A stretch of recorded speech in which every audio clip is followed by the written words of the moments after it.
Hi there, my name is Balthazar228 and this is a quick tutorial on how to integrate YouTube, Streamlabs, and OBS, and how I would set up a news show if I was trying to do a independent journalism newscast online. Um, so first things first, there are going to be three sections. One is going to be on general OBS and how OBS works and little tips and tricks to get you through, even though it's very user friendly and it's really sort of self-intuitive. It's quite helpful to at least understand certain parts about it to be able to better set yourself up. So first is going to be a quick overview of OBS with some small tips and tricks, all the stuff that you need to know. Second thing will be connecting your YouTube account with Streamlabs. And the third thing will be making my own couple of different scenes that I would set up if I was doing a newscast or I was trying to do independent journalism. So here we go. So for starters, OBS, this is Streamlabs OBS. It's a particular version of OBS that has been integrated with Streamlabs. I think it's a little bit more user-friendly. I like the sort of setup design, the fact that all of your buttons are in relatively easy spots. If you prefer to use the old OBS, it's kind of going to look like this. Very similar. You can do a lot of the same things, but it feels a little bit clunkier and less intuitive. So we're going to go back to this. So in this case, I've set up a couple of different things. So first things you need to know is that sources, mixer, and these are actually your scenes. I don't know why it says untitled, but if you look over here in the standard one, it says scenes, and this is what they're usually called. So your scenes are effectively your environments. If you swap to different ones, you may have different setups. So if you see like my camera's a different size, you can set them up completely independent of one another and they will operate slightly differently. So I find it really useful to be able to swap scenes from one to another because it means that you have an instant transition. If you really want to do like a nice transition between scenes, you can do this, which is called studio mode. It's this particular button up here. If you go into the standard OBS, it's over here.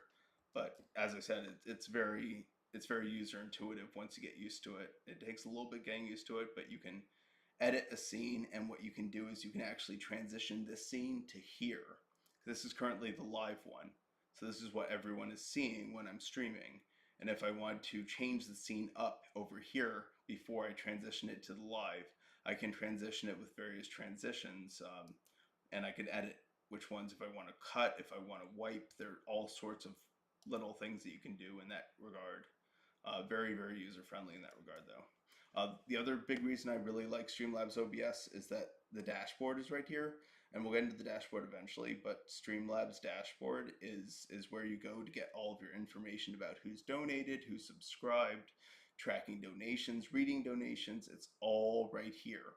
And if you're not using a display capture like I am just for this tutorial, you actually never see Streamlabs OBS. It's something that you will never ever see. So you can have all of your privacy to keep your numbers to yourself, but you can also respond and interact with your chat really easily.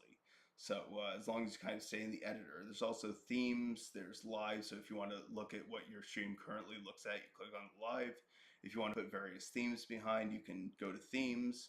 But dashboard is right here, which makes it really easy because realistically all you need then is to have OBS open at any given time. You can just click Streamlabs OBS and click dashboard if you want to find out who donated, what they said, and how you can respond and interact with your chat.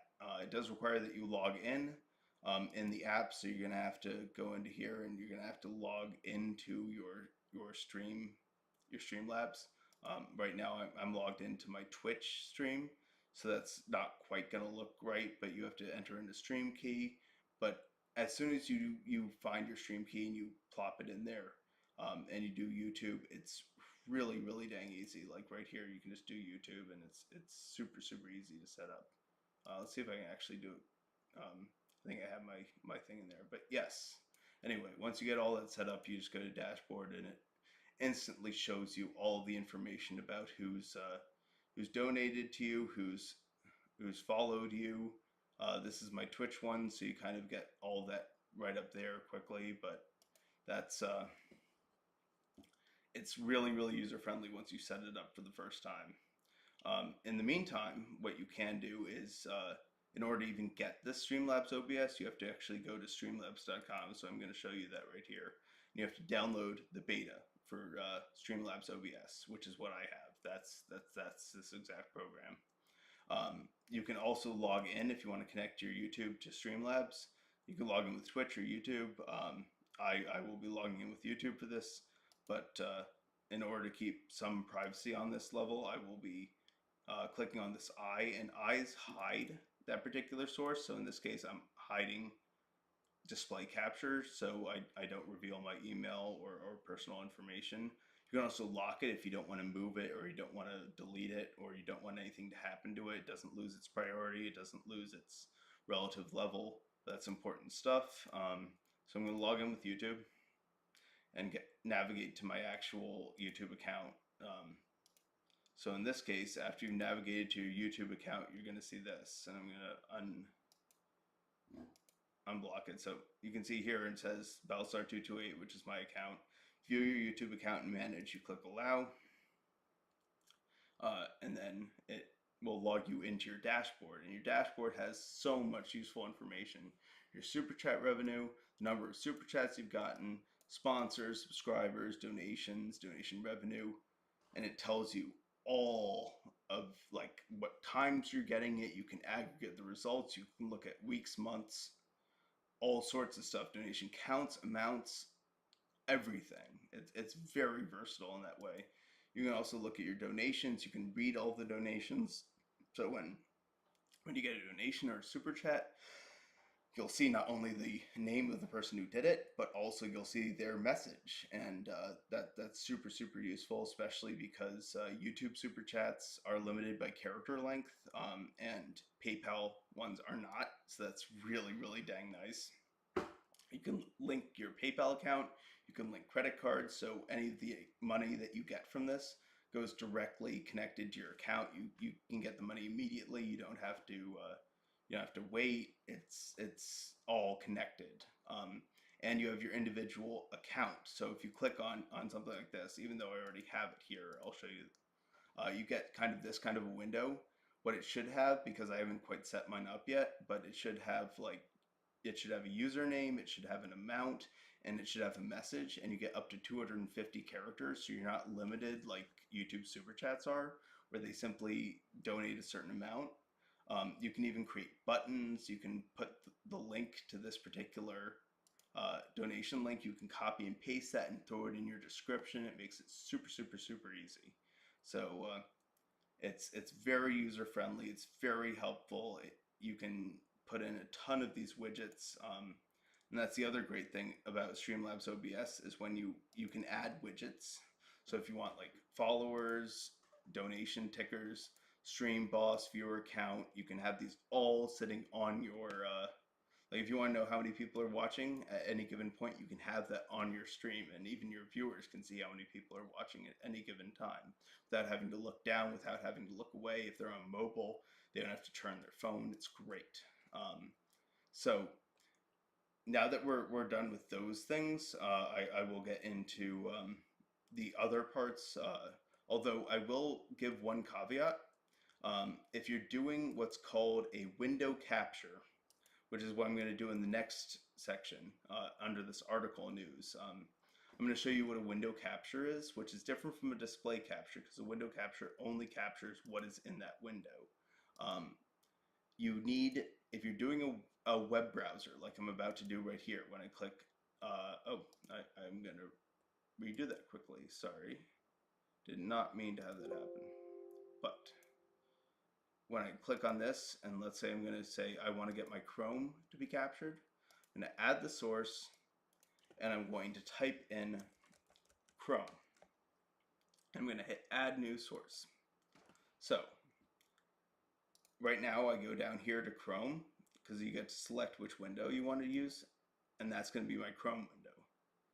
And then I'm going to click done. So it's important because you can also capture your cursor, but you see how it's kind of already overlapping my face? It's because it's processing it as the top of the list. If you drag it down, you can put it behind other things, and you can end up with this kind of a setup. So if you have multiple Chrome windows, so let's say you want to use old OBS and you do not want to use Streamlabs OBS, which I can totally understand. Let's say you want to have your dashboard in another window. So I'm actually going to drag this down and have it become its own little window here. So now what you're seeing is you're seeing the same window, but you're not seeing the dashboard. So if I actually swap to this one here, because my Chrome window display is above my display capture, if I move it down, you see my dashboard there. But if I wanted to like not have my audience see it, I could totally do that and it would still work. So that's super useful. But if you're going to do that and you see a big black screen, you have to go into your settings in Chrome and you have to go to advanced here. You actually have to scroll down and there's a setting right here. Where is it? Under system that says use hardware acceleration when available. That has to be off. Otherwise you will see a black screen. So in my case, if I wanted to do a news article, I would do something like this where I'd have the news article behind me. And so let's say you have a couple of, I don't know, tabs you don't want people to see. You don't want to see sort of the background of that. That's totally cool. You can absolutely change that if you hold the Alt key and you click on these ends. Because normally if you click on these ends, they kind of smoosh and they distort unless you click the corner, and then it sort of scales everything down at the same size. But if you want to actually remove your tabs, so actually if I turn off the display capture, you'll see this much better here. But you can actually just hold Alt and scroll down. You can remove your bookmarks. You can just basically crop it to the article. So that's super useful. If you want to crop it even more, you can move it sideways and then you hold Alt. Oh, I need to make it larger for a second so I can actually properly set it back into the frame and line it up with the corners. It kind of snaps to the edges of your screen, which makes it super easy to deal with in that regard. And you can scroll it over to the side, but that doesn't work for both sides. But you can just hold Alt here and you can crop it down to the right size. And then you can sort of stick it into this corner here. So you can actually have your little webcam in the corner and still have your article and not worry about that too much. So if you want to do the same thing, you can select your webcam and you can actually crop your webcam. So you can make your head smaller, and you can make the webcam just like pick up just you. So this is super useful. So this is the first scene that I would set up, is something along the lines of this, so I can have my face in the corner. If you have a green screen or something where you can actually cut out the background, all the better. But you can definitely crop this to small enough that you can see your face, you can interact with your chat, and you can still have the article up here. So even when I scroll on this article, it keeps me in the frame, it keeps the article in the frame, and even when I get down to the size, I can enlarge myself. So let's say I want myself to be a little bit bigger in this and line myself up at the corner.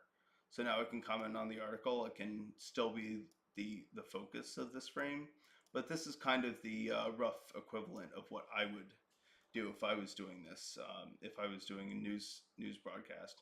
I would also do a secondary one. So this is for people who like to talk to the camera, who like to have like a little image in the corner, and like to have sort of a talking section before they go into the other ones. And you can swap back and forth between these. So this is my second one, which I would call commentary. And I'm going to throw up an image here. So I'm actually going to add this image source right here. And I'm going to add that source. I'm going to just label it image. I don't really care at this point. But let's say I want to grab something like me diving, because I dive for fun. So if I want to do a story about diving, and I want a particular image, like it starts out though with the image at the size that it is on your computer. So you may have to do something like this where you're making it smaller and smaller and smaller and sort of dragging this corner and then moving it to the center to be able to do this. It's a little bit of a pain, but I kind of find it's fine, whatever. It's something you have to do. So you can kind of stick that in the corner. That's what I would do. And then I'd increase my size so I'm filling up most of the frame here. If I had this camera slightly better angled, like if I had it slightly lower or something, that's a different thing. But once again, you have to be careful if you're angling your camera differently for different scenes. You have to kind of be consistent across the board here.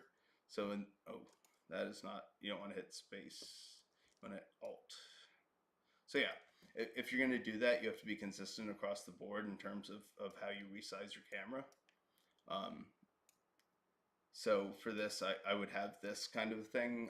I'd have myself in this configuration. I'd remove the display capture in here as well, if only just because I would love to keep the topic here. If I want to have a white background, you can totally just take like a white image and put it behind all the other layers to end up with that white background. You can have text here. You can have your little topic in the corner. If you really wanted to snap it together, you could do something like this where you kind of like line up your picture in the center. And this actually has numbers, so if you want to like exactly line up to 241 and 241 pixels or something, you can do that. It allows you to do really precise measurements if you want to do that. So you can kind of like line it all up, and then you can click on that little image that you have set up here, and you can put it into the corner, you can shrink it, you can make it bigger, whole 9 yards. Very customizable, very easy. So I would do it in this kind of setup where I have like, keep in mind the camera does change orientation. So my hand's on my right side. It doesn't flip, it rotates. So if you're pointing to something like an article or like a headline, you have to keep that in mind. And it may take a little bit getting used to, but I would have like an article news thing and I have a commentary, and I'd swap back and forth between them. But if I go back to this tutorial, just as sort of a closure to this, I would definitely recommend going in here and clicking on hotkeys, because hotkeys allows you to do some crazy fun things. So if you want to, I don't know, set a key to swap to the scene, you just click in this box and you press a key. So if you wanted, while you're in Streamlabs, I don't know, the number 6 to switch to scene tutorial, I'm going to put 6 here, numpad 6. And let's say I wanted to go to commentary, I want numpad 5. And let's say I want to go for that, what was the last one I just made? You can do like start streaming, stop streaming, studio mode, all sorts of fun things like that. Let's see if I have the last one, article news. So article news, which one have I done? 4? Yeah, 4. Okay. So now if I want to swap between them, I can now do it with keystrokes. So let's say I'm talking to people, I'm doing the main article, I'm like, okay, so we need to swap to the article. I hit 4, boom, I'm already in my article news setup. If I want to do back to commentary, I hit 5 and I'm back to commentary. Highly customizable. So once again, this is a tutorial that covers those 3 things. I hope I've done a good job explaining them in as brief of a time span as I can. I will be uploading this to YouTube later tonight, and I will be shooting shout outs to the various people I made this tutorial for. So best of luck, and once again, I really hope that this helps you and gets you integrated with that, because more money into your pocket, more integration with your audiences, and it just feels like there's no reason not to at this point, because you can totally step your entire coverage game up to a new level. So thanks so much. If you liked the video, please like, share, subscribe, and I will see you guys later.